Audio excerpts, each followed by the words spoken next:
La cotisation foncière des entreprises, ou CFE, c'est sans doute l'impôt le moins bien connu des créateurs d'entreprises parmi les impôts qui concernent toutes les entreprises à peu de choses près.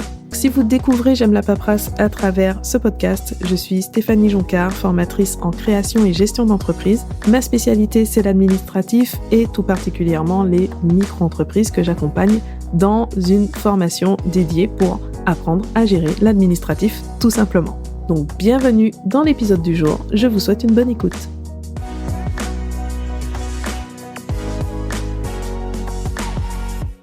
La cotisation foncière des entreprises, c'est un impôt local, donc qui revient aux collectivités locales. Pour l'expliquer, je fais toujours le parallèle avec une taxe d'habitation qui serait appliquée aux entreprises.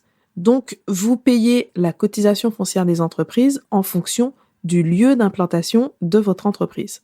La conséquence directe, c'est que son montant va énormément varier d'une commune à une autre. Le montant final de la CFE va dépendre principalement de la base, ce que l'on appelle la valeur locative des biens immobiliers utilisés, donc des locaux qui vont être utilisés à titre professionnel, et des taux qui sont décidés au niveau des collectivités locales.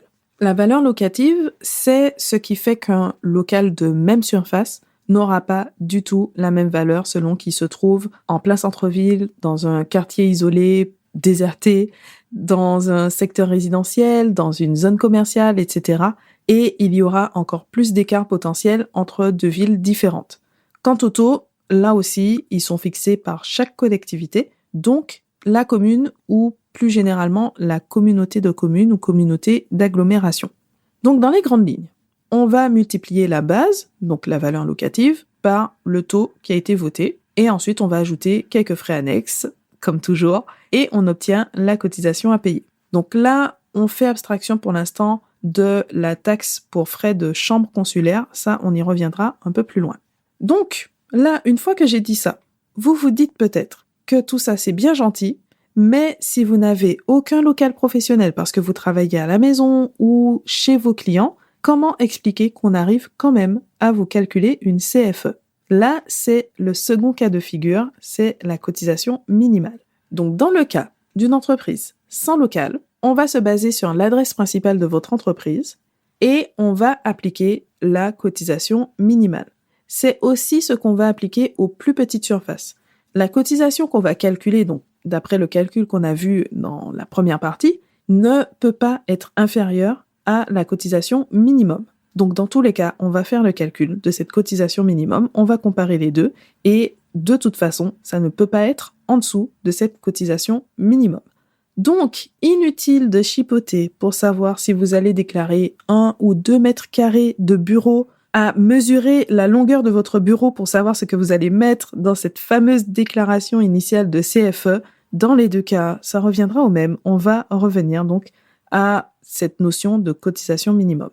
Donc, encore une fois, chaque collectivité locale va fixer sa base minimale pour la CFE, mais elle est encadrée par la loi. Il y a un barème qui fixe le minimum et le maximum en fonction de votre chiffre d'affaires. Donc, je ne vais pas reprendre tous les chiffres sur le podcast, mais dans la transcription de l'épisode sur j'aime-la-paperasse.com, vous avez le tableau récapitulatif, donc avec la tranche de chiffre d'affaires et la base minimum que la commune peut décider d'appliquer. Donc, les tranches sont assez larges. Ça commence à 5 000 € puisque en dessous, de toute façon, vous êtes exonéré de CFE. Donc, on a la tranche entre 5 et 10 000 € de chiffre d'affaires, entre 10 et 32 600 € de chiffre d'affaires, et 10 000 € et 32 600 €, et la tranche au-dessus, 32 600 à 100 000 €. Après, ça continue, mais en micro, en général, on est plutôt dans ces eaux-là, c'est assez rare qu'on monte au-delà. Et donc, en fonction de ça, pour chaque tranche, on a un minimum qui est commun à toutes les tranches, et un maximum par contre qui va varier à chaque fois, donc pour éviter d'appliquer une CFE trop élevée aux entreprises qui réalisent le moins de chiffre d'affaires. Donc là, je peux être tentée de vous donner un ordre d'idée, parce que c'est peut-être ce que vous attendez. Donc le plus bas, la plus petite tranche, ça commence à 565 €.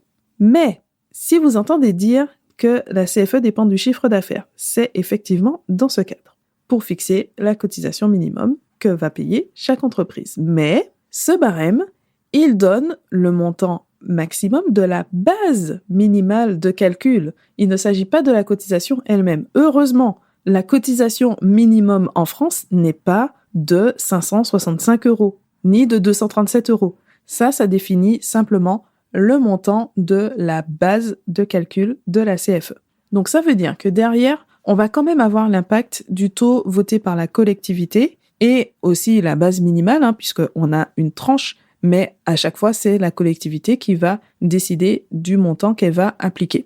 Et la petite subtilité en plus, c'est que le chiffre d'affaires pris en compte, c'est celui de l'année N-2. Donc par exemple, le chiffre d'affaires de l'année 2021 pour calculer la CFE à payer pour 2023. Et s'il s'agit d'une année incomplète, pour par exemple l'année de création de l'entreprise, on va appliquer un prorata pour ramener ce chiffre d'affaires à 12 mois. Donc à partir de là, on peut avoir deux montants de cotisation complètement différents qui vont aller du simple au double entre deux entreprises a priori similaires qui vont avoir la même activité, la même adresse, mais qui n'entraient pas dans la même tranche de chiffre d'affaires 2 ans auparavant. Donc peut-être même qu'aujourd'hui, les deux entreprises réalisent le même chiffre d'affaires, mais il y a 2 ans, il y avait un écart entre les deux, donc aujourd'hui, elles ne payent pas la même CFE. Voilà. Et encore pire, du coup, ça veut aussi dire que ce grand écart, on peut aussi le trouver pour la même entreprise qui réalise exactement la même activité. A priori, rien n'a évolué. Le seul changement, c'est d'avoir augmenté ou diminué son chiffre d'affaires d'une année sur l'autre et d'être passé, du coup, entre deux tranches. Donc voilà pour le calcul de la CFE dans le cas général et dans le cas où on va appliquer la cotisation minimum, donc en particulier pour les entreprises qui n'ont pas de local, mais aussi pour celles qui seront dans une situation qui fait que la valeur locative sera tellement faible qu'on va appliquer quand même la cotisation minimale. Après, on a les taxes pour frais de chambre consulaire. Donc, je l'ai évoqué rapidement. Les chambres consulaires, c'est le terme un peu barbare pour désigner la chambre de métier et de l'artisanat, donc la CMA, et la chambre de commerce et d'industrie, la CCI. Je dis là, mais c'est plutôt les, puisqu'il y en a dans chaque département en France. Donc là, sous ces noms-là, normalement, c'est tout de suite un peu plus parlant. Le point commun, là, entre ces deux organismes, pour ce qui nous intéresse sur la CFE, c'est qu'ils sont en partie financés par une taxe qui va s'ajouter à la cotisation foncière des entreprises. Donc on a la taxe pour frais de chambre de métier et de l'artisanat, donc qu'on va abréger en TCMA, et la taxe pour frais de chambre de commerce et d'industrie qu'on va abréger en TCCI. Donc ça, ce sont des taxes additionnelles à la CFE que vous allez payer en supplément si vous avez une activité artisanale ou commerciale. Dans le cas général, c'est donc une somme qui viendra s'ajouter à l'avis de CFE, donc que vous allez payer en même temps que la cotisation elle-même. Donc cotisation qui arrive avec une date limite de paiement au 15 décembre de chaque année. Mais attention, parce que ce n'est pas du tout comme ça que ça fonctionne pour les auto-entrepreneurs. Si vous êtes en micro-entreprise, vous payez vos cotisations URSSAF, donc chaque mois ou chaque trimestre, sur la base de votre déclaration de chiffre d'affaires. Et dans ce cas, donc pour les auto-entrepreneurs, c'est aussi sur cette même déclaration que vous allez payer la TCCI ou la TCMA, donc les taxes pour frais de chambre de métier de l'artisanat ou chambre de commerce et d'industrie. C'est un pourcentage supplémentaire qu'on va appliquer sur votre chiffre d'affaires, exactement comme pour les cotisations sociales, et qui va être en fonction de votre activité exacte.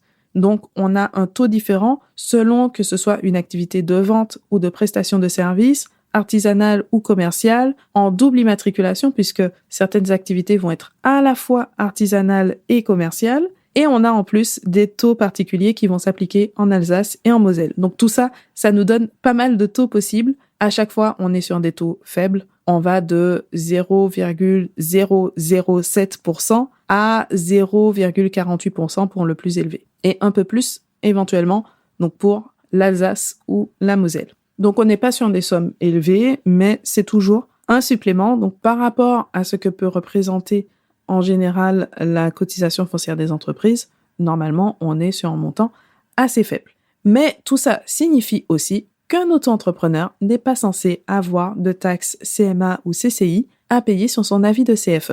Et des erreurs, ça peut arriver J'en ai déjà eu l'expérience à titre personnel de me retrouver avec cette taxe alors que j'avais le statut de micro-entreprise et en plus, je n'avais plus d'activité artisanale. Donc, a priori, aucune raison d'avoir ça, mais à un moment, une mauvaise codification quelque part, ça peut arriver dans un dossier et si on ne le signale pas, il y a quand même peu de chances que quelqu'un s'en aperçoive comme ça en consultant votre dossier parmi toutes les entreprises de France. Donc, ça nous ramène à l'importance de bien comprendre le fonctionnement de la micro-entreprise et de bien suivre votre administratif.